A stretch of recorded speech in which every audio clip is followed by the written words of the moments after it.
Hey everybody, welcome back to another episode of Genealogy TV. Today we are talking about cluster genealogy or cluster research when we come back.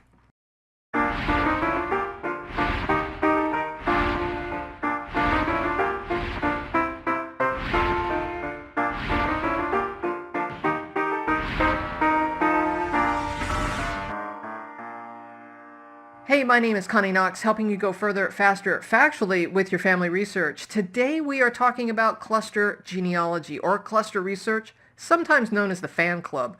So let's go back to the drawing board for a minute and take a look at cluster research. Cluster research or cluster genealogy is also known as the fan club. This is a term that was coined by Elizabeth Shown Mills. The fan club is an easy way to remember what cluster genealogy concept means. Basically, the fan club stands for friends, associates, and neighbors. So, what does this all mean? It is simple. It means research all of those around your target person that you're researching. Anyone who had a relationship with that person, friends, associates, neighbors, even family members. Everyone is connected to others in many ways. It might be your ancestor's sibling or an aunt's record that holds the answer or clue that you seek. Or it could be the neighbors in the area that your ancestors lived. One of the best resources we have today is the U.S. Federal Census. It provides us with a detailed look at the community in which our ancestors lived. Since a census taker was walking door to door or farm to farm, the census was recorded in the order in which he walked. Let's take a closer look to illustrate my point. Here's an example where I found an 1885 map in Laramie, Wyoming, and an 1880 U.S. Census record. These two documents are the closest in time to each other as I could find, with only 5 years separation. As you can see, as the census taker was walking down the street, some of the residents listed in the 1880 census lines up with the names on the 1885 map. Here's a tip. When researching in U.S. Census records, search 5 to 10 pages or 5 to 10 images on either side of your subject to find other family members, friends, and neighbors. Take note of the closest neighbors to all of those who have the same last names or names that are known to be in the family. They will likely pop up again in other documents. Also take note of places and occupations and other items of interest. In this 1920 census gives us a lot of details. Here, this gentleman is the president of a wholesale company. We have a carpenter, an engineer. Use old maps, newspapers, and other resources to learn about the communities in which your ancestors lived. Here's a case where cluster research helped tell the story of my ancestors. My great-grandfather was Herman Madsen. His father was Christopher Madsen, pictured here with his family in their home in Laramie, Wyoming. They lived in Laramie, Wyoming until 1917. Herman and his wife Frances purchased a 160-acre ranch just outside of Laramie, Wyoming in 1912, and they worked that ranch until weather and farming life got the best of them. Their ranch went into foreclosure in 1916 and was sold to a man named Chris Tegner.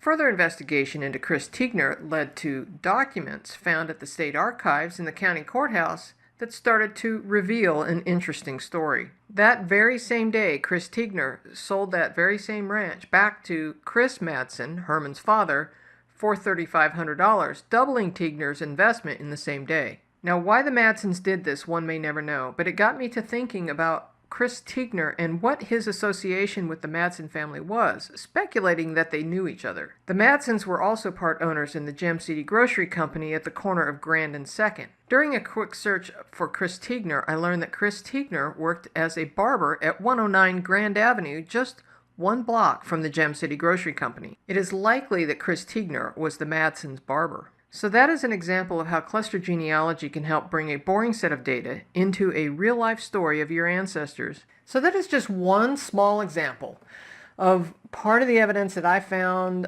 for the Madsen family in the Laramie, Wyoming, and quite frankly, the Madsen family story. But I just thought it was interesting. It was a small example of how I could show you that doing a little bit of extra digging about the associations around the Madsen family led to another little tidbit of the story. Keep in mind that when we're doing this and we're digging for evidence, we're turning over every rock we can find. And part of turning over every rock is looking for, basically we're following the Genealogical Proof Standard. And the Genealogical Proof Standard, if you're not familiar with it, is a set of standards put out by the Board for Certification of Genealogists. There is a book on that. I'll leave a link in the show notes for you. Keep in mind that if you want to learn more about the Genealogical Proof Standard, there's a great book that helps walk you through that. And it is called Mastering Genealogical Proof. I don't know if you can see that there. I'll leave a link in the show notes about this book. That is Thomas W. Jones, and he walks you through the process